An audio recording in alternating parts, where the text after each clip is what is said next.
Episode 6.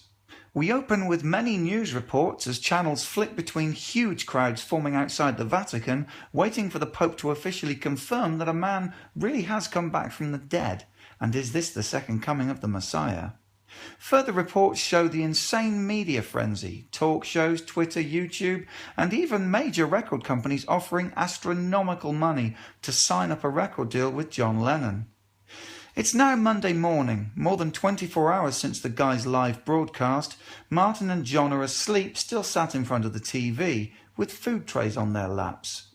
As they both are rudely awoken by the sound of a car horn from a passing motorist, Martin lets out an almighty yawn and says, "I can't believe we slept right through Sunday afternoon and night. I also can't believe God hasn't visited me since. He had about 18 hours worth of sleep he could have visited me during." "Well, I don't know about you, but I bloody needed all that sleep. I feel refreshed and rejuvenated now, ready to take on the world as the real John Lennon. Even though nothing's changed in that respect, I pretty much knew I was before. At least I had a good idea." Yeah, well, after missing out on all Saturday night sleep and watching us back on TV over and over when we got back, I just couldn't stay awake a moment longer, especially after lunch and that massive curry for 6 people we managed to devour between the pair of us. I still can't get over ordering takeaway food on a computer. I still can't get over how little sauce there was with my chicken biryani. Both of them. I had to consolidate all my sauces from my tikka masala just to keep my chicken moist. Oh, the humanity. Yeah, and I don't know what I'm going to do with all that spare rice. The starving people of Africa must really feel your pain right now. Yeah, laugh it up. That was my last 50 quid. We're going to be starving soon if NBC doesn't pay me that $1 million because of your bloody hissy fit, live on air for the world to see, I might add. Well, fiddle-dee-dee. Oh my God, I just remembered. I haven't checked my messages for the last 24 hours. Yeah, quick, check to see if Yoko and my sons have been in touch. Martin goes to the bedroom where his phone has been left on charge. Fucking hell, I've got 1,800 messages! Fuck me, static. How are you going to read all those? There's literally hundreds of missed calls on here and texts from I don't know how many different numbers. Hang on, where have they all got my number from? If it's journalist, they can get anything. But bloody hell, doesn't that mean they're going to find out where I live? Oh yes, that's the easiest thing in the world to do for those bloodsuckers. Martin rushes over to the window and looks out. Well, it obviously wasn't as easy as you think. They're all flocking around number 11 next door. I thought you were number 11. No, this is 11A. And to make things worse, the hedge outside has grown around the 11A sign. Why do people change the number 13 for 11A anyway? I mean, I get the whole superstition for the number 13, but bloody hell, it's just a pain in the arse when house numbers go 10, 11, 12, 11A, 14, 15. Well, it's certainly come in handy right now, though. Yeah, especially as that's Mr. Patel's house and he's out of the country for the next month. Anyway, you're going to have to speak to them at some point, aren't you? I mean, what was this all for? Getting our YouTube videos to go viral, then going live on TV with a 2-hour special broadcast all around the world? Well, I can tell you exactly what it was for. I just want to go home. I need to get my life back, and the only way was to prove to the world who I am first. Now I can claim my passport so I can go back to my family. Hey, it's Monday morning. We can contact the passport office. Do it right now. Then I can get out of this hellhole. Oh, thank you very much. This hellhole is my home, and I haven't got anywhere else to escape to. You know what I mean. It's not my home, and I just feel like I'm in the way here. You're not in the way. You're sleeping on the floor of my box room. I don't even use that room. Hey, you can stay as long as you like, my friend. Tempting. But, I don't know, a life of luxury in New York just seems slightly more appealing at this moment. Probably just because I got all my clothes there. With that, John glances at the TV in the background and shouts, "Turn it up! It's Yoko!" Yoko Ono is stood outside of her home with hordes of paparazzi around her. "So Yoko, now it's been proved 100% that John is back. What are you gonna do?" That is not John. That is not my husband. I don't care how many tests are done. My husband died in 1980 and nothing will bring him back to me. But a DNA test is legally binding. He can claim back what is his. Any test can be faked if there's enough money at stake. and I will not let that criminal try and take mine and John's legacy. So are you willing to fight him in court and appeal against the DNA test? I am willing to do whatever it takes to prevent that man from taking one step into my home. Martin looks at John and says, I think you might have to buy new clothes. An hour later, Martin comes in from the kitchen with a cup of tea for John, who is sat with his head in his hands. John says, I can't believe this. So it doesn't matter what I do, I can prove to the whole world that I'm the real John Lennon. I can even get a passport to that effect, and yet my own wife, the love of my life, will never accept me. Well, maybe she will if you can just get in front of her. That's all I've got now. I need that passport, that I'm just going to have to meet her in person, stand in front of her and tell her I love her to her face. She'll know it's me. At the moment it feels like my hands are tied behind my back when I just want to hold her hand. I wanna hold your hand. Are you fucking kidding me? Oh shit, did you not write that one? Just phone the bloody passport office. Already way ahead of you. I did it while I was making your tea, and we've got an appointment to see them on Monday. Isn't it Monday today? Yeah, it's next Monday, the appointment. What the bloody hell am I meant to do for a week in limbo? Couldn't they make it sooner? Didn't you say who it was for? I did, after she said it would be 2 weeks originally. Then she put me onto her boss. It's actually the head of department that's going to be dealing with us now, and he is personally going to track down a copy of your birth certificate for you and get all new paperwork, national insurance number, etc., sorted out. Turns out he's a Beatles fan. He just said all I need to bring is the DNA test results and you. He did also say, can he have an autograph as well? Small price to pay, and be thankful they cut the waiting time in half for you. Well, thanks, mate, but it's still a whole week away, though. I bet if the Queen needed a new passport, she'd get it the same day she asked for it. Yeah, I think if the Queen lost her passport but really needed to go abroad, they'd just bring the country to her. Probably use one of those tugboats. Have you seen what those little tugboats can tow? It's like watching a Ford Fiesta tow the Titanic. Can we please focus on the job in hand, not your nautical fantasies? Nautical fantasies? Sounds like naughty fantasies. Hang on, wasn't that your last album title? Martin's smile drops as he sees John isn't smiling. No, it was Double Fantasy.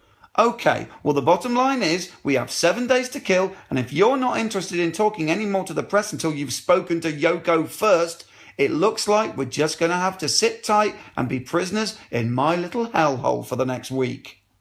John then notices his son Julian on TV. Julian, have you heard that Yoko Ono is saying that this man is not your father? And how do you react to this since the DNA test results have proved he is? I've got to say, my head is in a spin right now. And even though part of me also thinks it can't be true, a bigger part of me wants to believe it is. We all accepted that he was gone forever back in 1980. We went through the mourning process as normal people do, and after time we dealt with that fact. It's very difficult to change how you feel after so many years. You can't undo your mourning. My dad has been gone now for more than double the amount of years he was around in my life, and so this has been my reality. It's going to be a long time before I'll be able to accept this, even if it is true. How will you be able to face your father again, knowing he left most of his will to Yoko and Sean?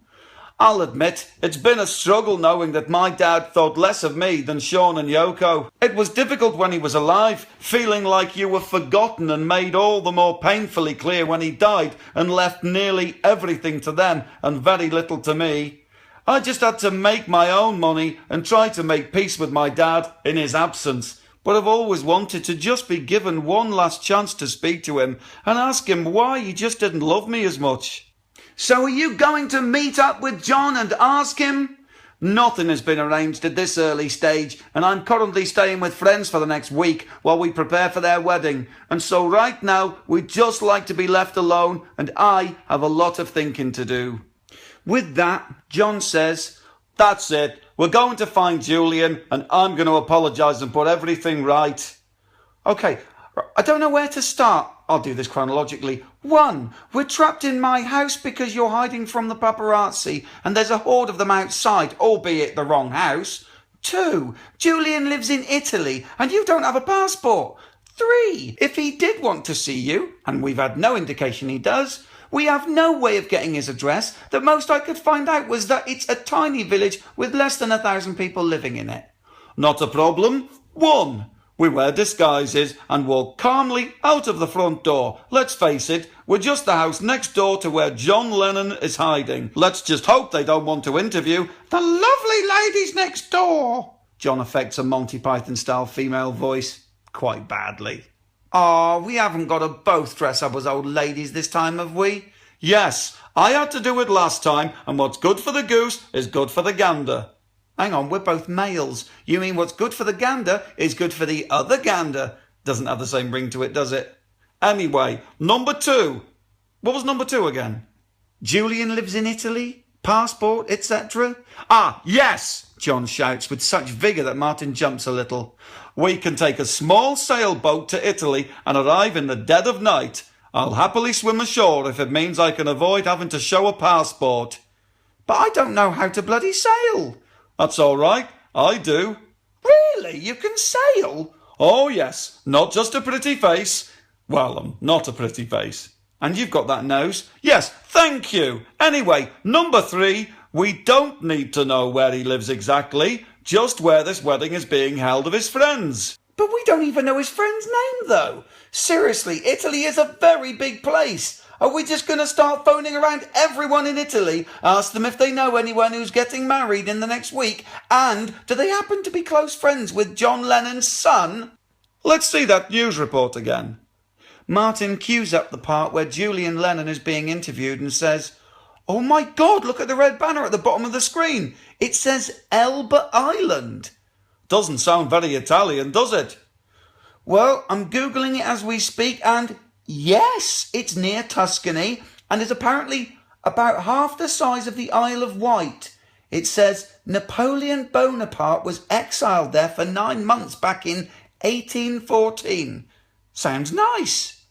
So if he's staying there, we just need to find out what weddings are being held on that island in the next week. Right, I'm just looking at churches on the island. Looks like there's 13. Unlucky for some. Yeah, unlucky for us. Oh my God, there's a church here called Madonna del Monte. And? Well, that's hilarious. Yeah, it's a scream. Sorry, have you never heard of the man from Del Monte? Should I have? The man from Del Monte, he say yes. No? Nothing. Not even heard of Madonna, have you? Okay, moving on. John is now on the internet inspecting pages and pages of photos of churches, forts, castles and other landmarks of Elba Island to see if he can recognise the background behind Julian in the interview. He shouts to Martin in the kitchen, "Hey, I've found one! Come in here!" "Really?" Martin rushes in. "Yeah, I thought to myself, you can't see a church in the background, so it was no good looking through those. It's just a bloody great big wall, and being an island that would have had to defend itself over the centuries, I thought, look at forts, castles, etc. And look, here it is, the Medicean ramparts. Check you out with the detective skills. Let me introduce myself." John now affects a strange but authoritative tone. "I am Detective Inspector Diddledy-Doo." Diddledy-Doo? That's a shit name for an inspector. I'm a shit inspector. Ew, you inspect people's shit! Hey, there used to be a programme on TV called You Are What You Eat that had a woman who used to inspect your shit to tell you to stop eating shit. Ew! And on that note, I'm going to phone some churches now. I'll start with the ones closest to the Medicean ramparts. Have you got all their phone numbers already? Oh yeah, I don't waste time. I'm on it like vomit. Bloody hell, you're disgusting. Yeah, says the shit inspector. 20 minutes goes by and Martin comes back in the room saying, "Fuck me, does nobody speak English in Italy? What's wrong with these people?" Yeah, funny that. Did you not even attempt to speak, dare I say, Italian to them? Nobody speaks bloody Italian. You know, I'm sure I heard the Italians do. Yeah, well, being English, we don't usually have to learn other people's languages. Everybody speaks English. Obviously not. Well, it's the language of the sea. All ships' captains and ports the world over, they all speak English. Well then, that pretty much makes you a fully qualified sea captain then. I'll let you take the helm of the boat, yeah? Hey, hang on, who's paying for this boat if my money doesn't come through? Well, is it time to call them yet?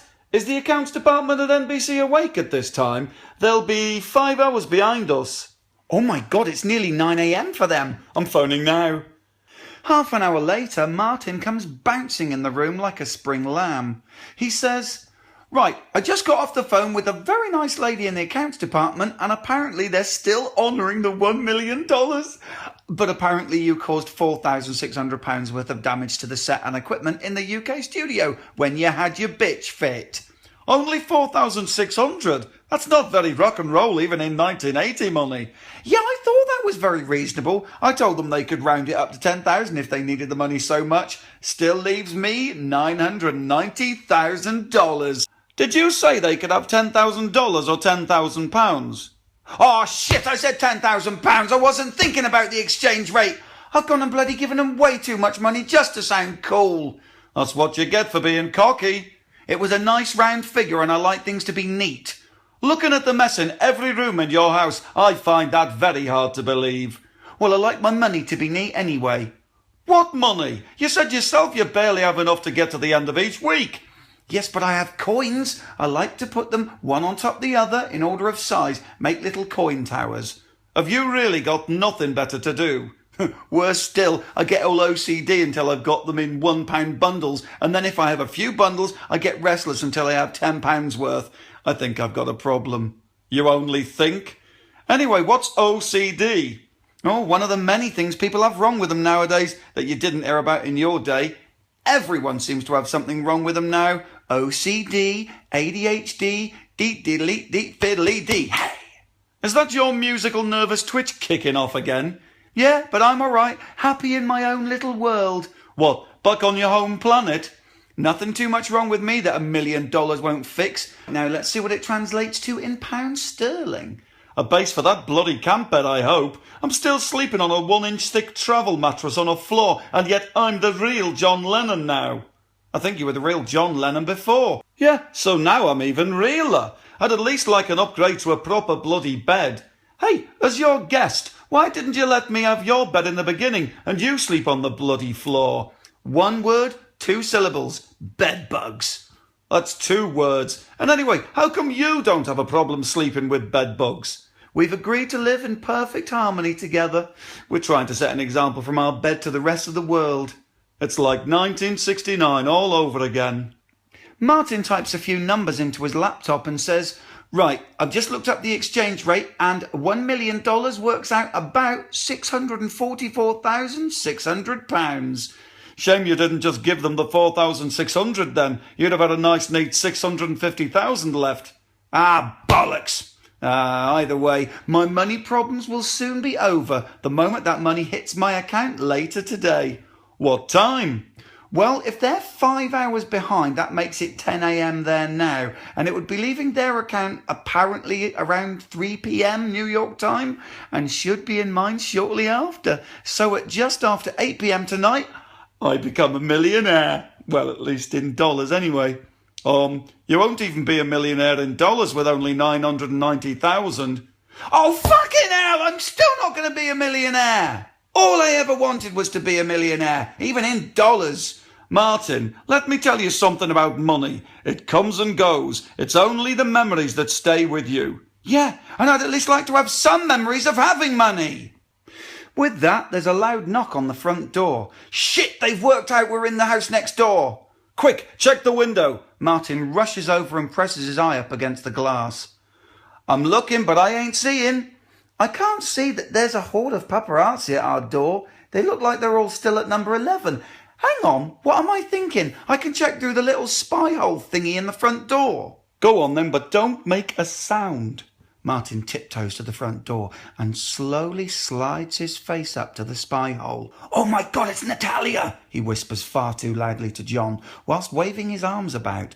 Oh shit cakes, I never called her back and had about 30 missed calls off her. Martin, I can hear you through the door. You have woman in there? No, sweetheart, you know I only have eyes for you. He tries to reassure her through the door, still not opening it though, as he deliberates on what to do next. Why all these people outside Pakistani house next door? Martin suddenly rips open the door and pulls Natalia in. He wraps his arms around her and says, Sorry, sweetheart, we've had it all going on here. So you not have woman here? No, only John and me. Good, so we still married then, because I find beautiful dress like princess, it very pretty and cheap. Pretty and cheap, my favourite combination in a woman, John says, now stepping out from behind the curtain he was hiding behind. Hello, John. I watched you other night on TV, but you not sing. What? I sit through whole hour of it for you both to sing, but only talking. Very boring for me. I'm sorry, did you just say you only saw an hour of it? You do realise it was on for 2 hours? Oh no, so I miss your song. Thought it was only hour long, and it was 5 o'clock in the morning. I don't think anybody see it at this time. Darling, it was watched live all around the world by hundreds of millions of people. Oh well, I hear your song next time. Did you get through to finals? Sorry, does she think we were on a talent contest? John whispers to Martin. It would appear so. Yeah, God bless her. Martin smiles. Natalia goes into the bathroom to check her makeup and says, I bought new makeup. I'm going to make myself look special for you. Oh, thanks, baby, but we've got to go out in a bit. I think you like my new makeup. It's all about eyes. I don't want to be Russian prostitute, but I do like way they look. Hey, you can have your very own Russian prostitute now, John says, grinning from ear to ear. Latvian women never wear enough makeup, I think. We look too much friendly. Russian girl always take our man because they look not friendly, but sexy. I'm not prepared to lose you to Russian. I love you friendly, though. You're naturally pretty without anything. So you want to see picture of pretty dress? Oh no, of course, it's bad luck before wedding.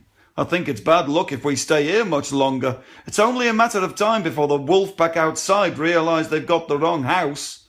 Yeah, Little Red Riding Hood's right under their nose, and they haven't even picked up the scent. Yeah, that's only going to last so long, especially with your irritable bowels. Hey, you know the root cause of that is stress and anxiety, i.e. you. Well, I can't imagine your stress levels are going to get any lower by staying in here with them outside. You are right, we need to get out of here. But what are we going to do with Natalia? She can come with us, walk in front, be our decoy, just 3 girls together. You mean 3 little pigs? You know, 'cause the wolves... I'll huff and I'll puff and I'll blow your house down. No? Shall we just get ready? Yeah, sure. Martin starts rummaging through the limited selection of Natalia's dresses that she keeps in his wardrobe. He says, Are you going to go with the little red number again, or something more slutty? What have you got that's a bit more slutty? There's this little tight black number, but it doesn't leave a lot to the imagination, and you're obviously going to have to wear 30 denier tights this time, because the 15 denier ones just made you look like a hairy tranny last time. Yeah, let me at least try the black one on, because it might not even suit me. Well, if you're not wearing the red, I'm having it. Hey, I've not made my mind up yet. Give us a bloody chance to see what I look like in the black. Sorry, you snooze, you lose. I'm trying the red one on.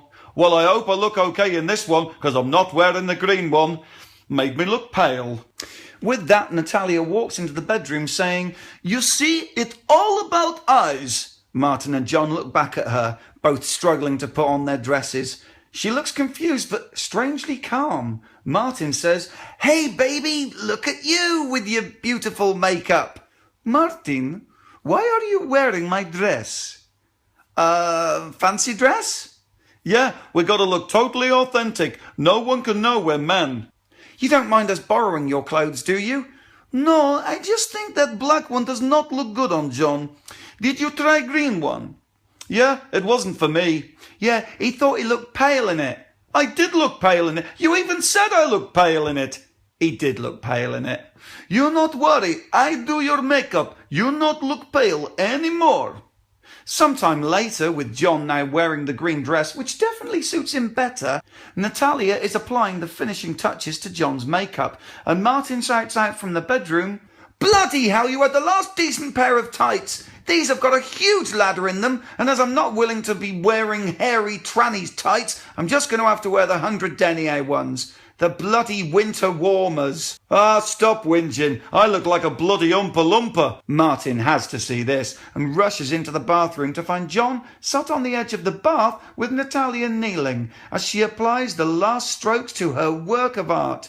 Fucking hell. Martin starts laughing. "Natalia, why is he orange?" "He's not orange. He's sun-kissed bronze. I like my eyes, though. Look at the way Natalia's really opened them up, made them look much bigger. See? It's all about the eyes. Look like proper Russian prostitute now you do, John." "Yeah, an angry Russian prostitute." "Not angry, just an unfriendly Russian prostitute. That's the look we've gone for, isn't it, Natalia?" "Yes." "Well, you've really captured the look perfectly. If I was Russian, I'd pay for that." "I would pay for that as well. Martin, your turn."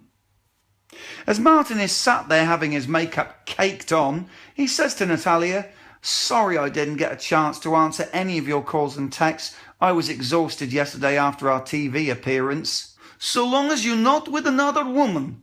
"No, just John."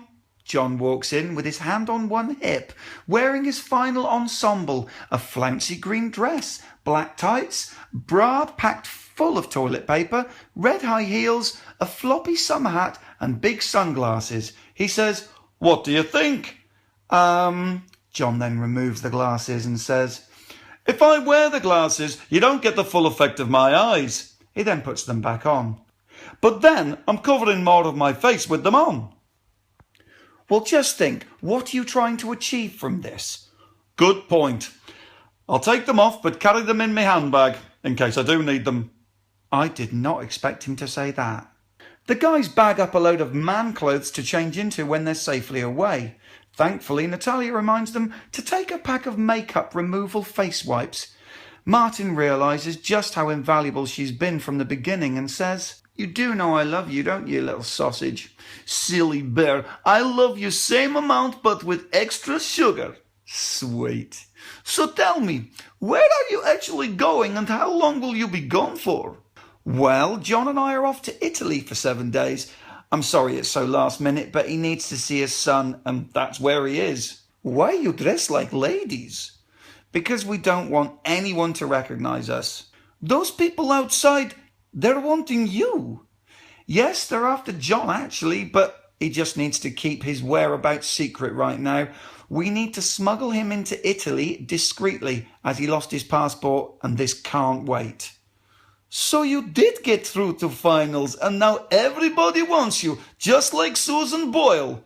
"Yeah. Sweetheart, I really don't have much time to explain right now, but I'll be back in a week, and then I promise we'll have a proper sit down and I'll start from the very beginning and tell you everything." "Why not I come to Italy with you?" "What about your work?" "I not work for next 2 weeks. I tell you this 2 months ago, and you said we should go away for a few days, so it's perfect. I come with you." "Oh, it is tempting, and I've really missed you. Hey, John, let's bring Natalia with us to Italy. She could come in handy. More hands on deck." "Yes, and who else is going to speak Italian for you?" "Sorry, you speak Italian as well?" "Sì, così posso tradurre per voi e rendere il tè." "She's coming." Martin goes off to the toilet for one last clear out before their departure, and Natalia gathers up anything she might need for her impromptu little holiday. John says to Natalia, "So what did you just say in Italian? And how come you speak that as well as Russian, English, and obviously Latvian?" "I study Italian in school. Latvian, not like English. Nobody bothered to learn our language. If we want to speak to other people of the world, we have to learn their language. So in Italian, I tell you, yes, I can translate for you and make tea." "Nice. Well, we'd better make sure we get a boat with tea-making facilities then." The three are now poised ready at the front door. John is already looking down at the ground in anticipation and pulling his floppy hat even further down over his face. Martin whispers, "You know I couldn't even go in the end." Go where?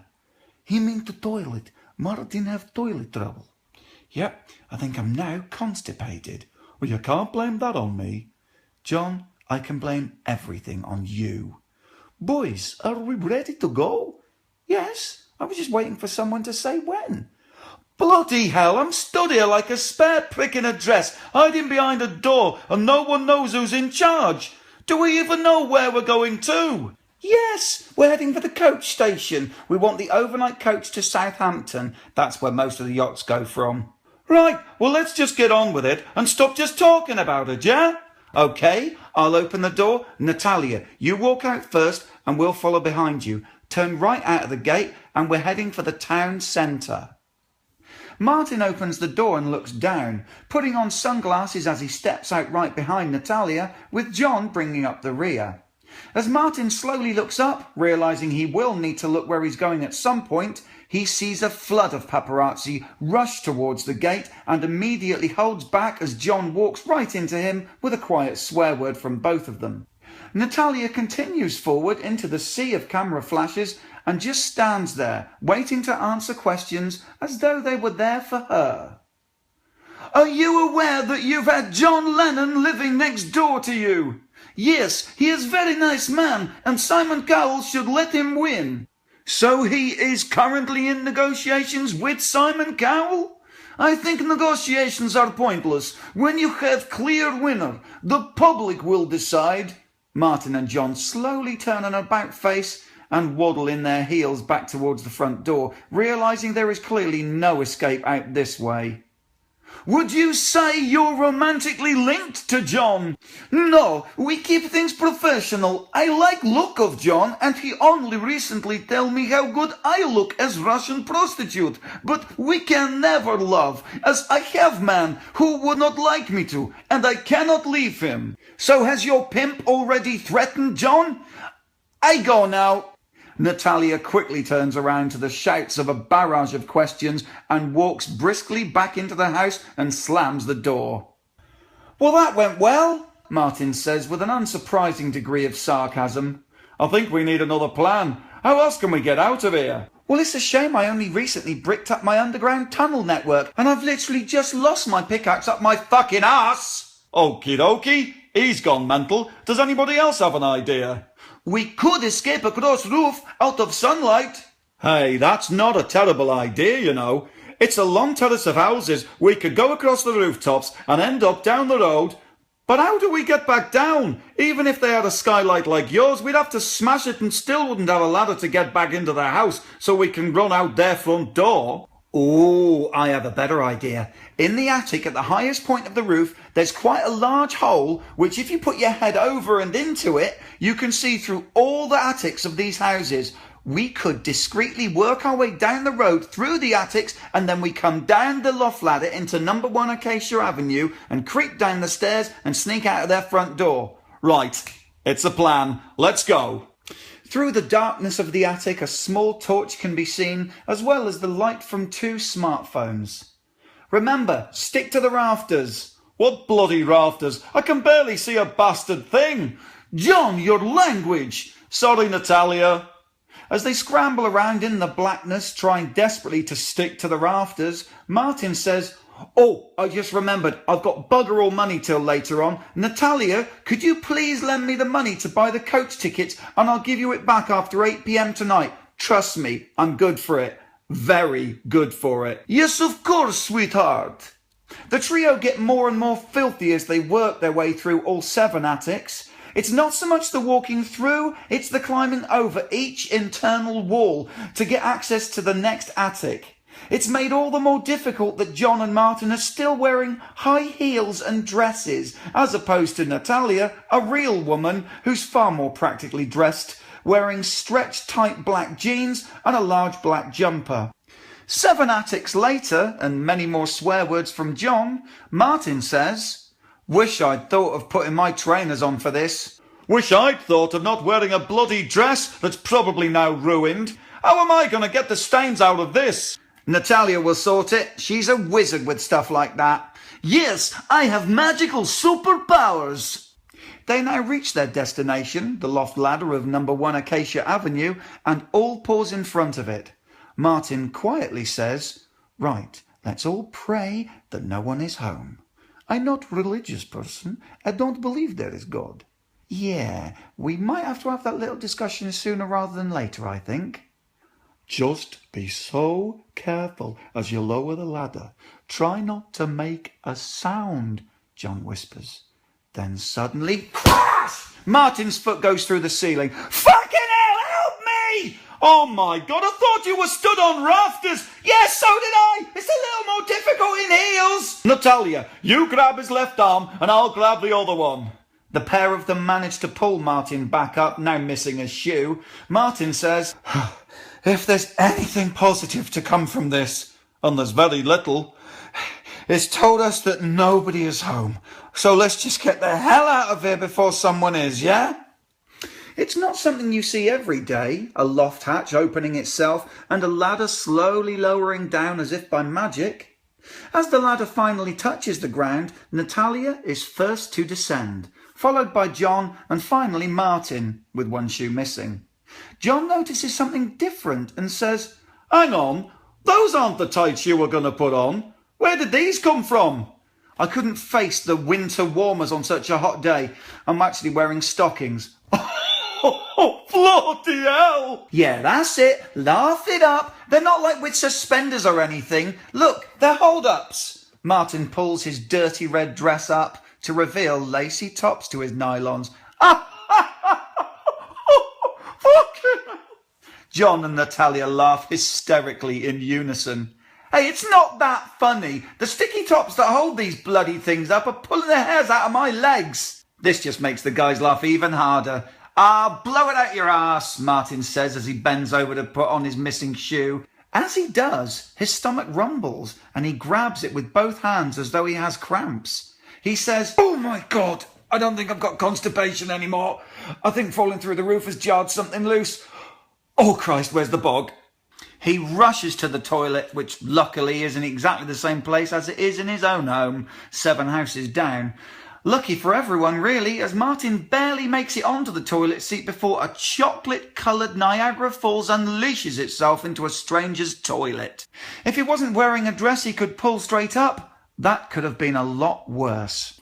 The sounds from the toilet are horrific and seem to go on forever.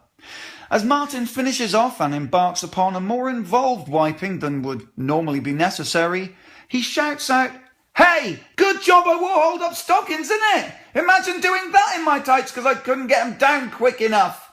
"I'm trying not to imagine it, but you stuck it in there now, haven't you?" Suddenly, a mechanical sound brings the conversation to an abrupt end. It's the sound of a flush handle and mechanism engaging, but no sound of water. "Fucking hell, now the flush doesn't work," Martin says. "Come on, you're not doing it right." "There's not much to get right or wrong really here, is there, John? It's a fucking toilet flush." "Well, keep trying. You can't leave a boat full of shit in a stranger's house who you've just fallen through the ceiling of." "Isn't that one of the 10 Commandments?" "Martin, try to get flush to work." "Oh yeah, baby, that'd be a good idea, wouldn't it?" he says sarcastically. "Ah, this is bollocks. The cistern hasn't even got any water in it. They must have got a problem with their plumbing." "Yeah, they've got an even worse one now." Martin throws the bathroom door open and says, "Now let's get the fuck out of here." They run to the front door with Natalia saying, "Aren't you going to leave them a message and some money?" "I think he just spent his last penny, and he's definitely left a message." "Yeah, I left a number 2 in number 1. Our 3 travellers manage to exit the house without being detected and make it onto the coach with barely a minute to spare. As Martin looks at Natalia, he smiles as he holds her hand, and John asks him, "Hey, what time is it, mate? Shouldn't that money be in your account by now?" Martin immediately grabs his phone out and stares with wide open eyes as the screen buffers with the usual egg timer while it's logging in to check his balance. Martin's face freezes. He then says calmly, "Natalia, thanks very much for getting the coach tickets. I'll give you that money when we get to the next cash point." "Martin, are you saying what I think you're saying?" "Yes, John. At long last, I have money in the bank. A lot of money in the bank. A fuck lot of money in the bank. He grips Natalia's hand all the more tightly and smiles at her an even bigger smile, only this time with tears in his eyes. As Martin sits there exhausted from the day's adventures, he closes his eyes to get some much-needed sleep. As he drifts off, a very recognisable voice speaks out of the blackness, saying, "Hi, Martin. How's tricks?" Suddenly the light comes on and God is stood right there in front of Martin in a travel agent's, dressed as an admiral. Wow, I did wonder if you were ever going to speak to me again after the other night. Oh, really? Well, you did just disappear suddenly and leave me in the dark. I'm never far away, but I understand you're about to go far away. Yes, Elba Island in Italy. You really are pushing the boat out on this one, aren't you? Quite literally. I guess I don't need to tell you why. You're all seeing, and you did say you've been watching anyway. Yes, sometimes it's nice to be told things regardless, but on this occasion, I'll just refer to my notes. God puts on some reading glasses and leans back. As he does so, an old dark red leather armchair slides under to catch him, and he's now comfortably sat down. Reading a large matching dark red leather-bound notebook, he reads aloud. So, do any of you have an ICC or an RYA day skipper qualification or above? No. Should we? Well, yes, if you're thinking of taking a yacht to Italy. Right, well, I'm just assuming John hasn't got them. I mean, this has been more of a spontaneous thing. We've not really gone over too much of the specifics just yet. So did you do any planning for this trip? Well, I've brought the names and phone numbers of the churches that the wedding might be at. Is that all? I mean, you know the name of your destination, but do you actually know your route and how long it'll take to get there?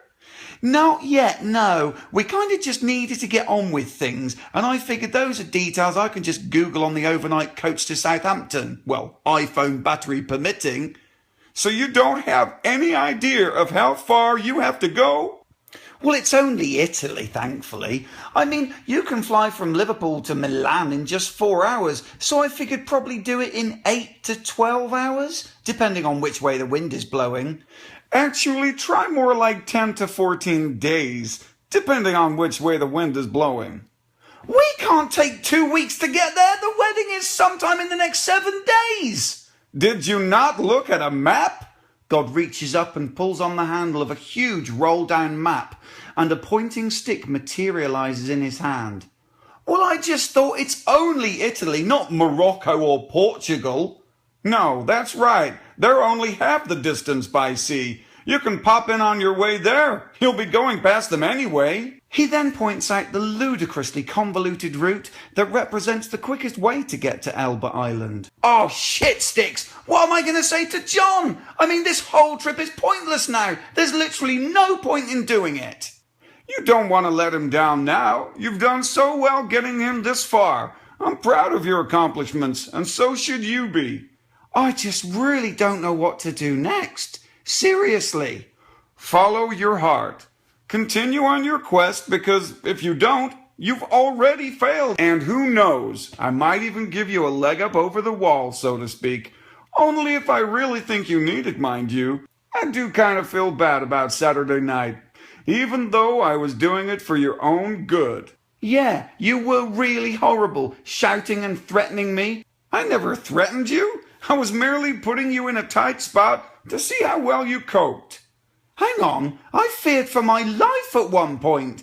Yeah, I did get a little hammy with my acting, didn't I? Oh my God, so you only attacked me as a joke? Well, hardly a joke, but yes, my unfortunate attack on you was merely a test to see if you'd collapse under pressure, walk away from your mission, and leave John on his own. Wow, that is some harsh shit. Wasn't there another way that wouldn't leave me emotionally scarred for life? What can I say? God works in mysterious ways. I dunno. There's being mysterious and there's just plain being an arsehole. Well, everything is subjective. One man's meat is another man's poison. Yeah, and one man's arsehole is another man's glory hole. Hang on, that doesn't work. Because that's the hole a gay man puts his willy through in a public toilet for hot anonymous cottaging. Sorry, that was a gay reference and you don't like the gays, do you? Hold on, what am I meant to have against gays? I created the gays. I love the gays. Well, this is a revelation. It turns out God loves the gays after all. I feel like I should shout it from the highest rooftop and tell all the gays of the world, hey gays, God does love you. Because I don't think they realise you love them at all. It says in the Bible, don't be gay and stuff. It says what? Oh, I don't know. Thou shalt not be all gay and that. That's not a direct quote, mind you. Well, you already know I didn't write the Bible. Oh, now I do know the answer to this one. It was written by Matthew, Mark, Luke and John. Although strikes me it might as well have been written by Rod, Jane and Freddie. Who are Rod, Jane and Freddie? You know Rod, Jane and Freddie from Rainbow. I'm sure I don't know who you're talking about. Rod, Jane and Freddie! You know, just saying Rod, Jane and Freddie over and over doesn't change a thing. You must remember Rainbow! Up above the streets and houses, rainbow flying high. Okay, yeah, I know it. No, that's not all. Everyone can see it smiling over the sky. Are you gonna stop there? Obviously not. Paint the whole world with the rainbow. Boom, boom, dum ba dum ba ba dum. Have you got that out of your system now? Yes, I have. Oh, okay. I just didn't know if you meant Rainbow, the 70s British rock band. Oh my God, I love Rainbow. Well, the one song I know of theirs. Since you've been gone, boom, boom. Since you've been gone, boom, boom. Okay, I got it. I'm out of my head, can't take it. Yeah, I know that feeling. Down. Suddenly, a huge great splash of cold salt water hits Martin square in the face and soaks his dress completely through. That's right, he's still wearing the dress. His hand's still in the position of playing air guitar, only now he's actually holding something real. A wooden wheel, a ship's wheel, and he's suddenly aware that he's steering a 90-foot luxury yacht.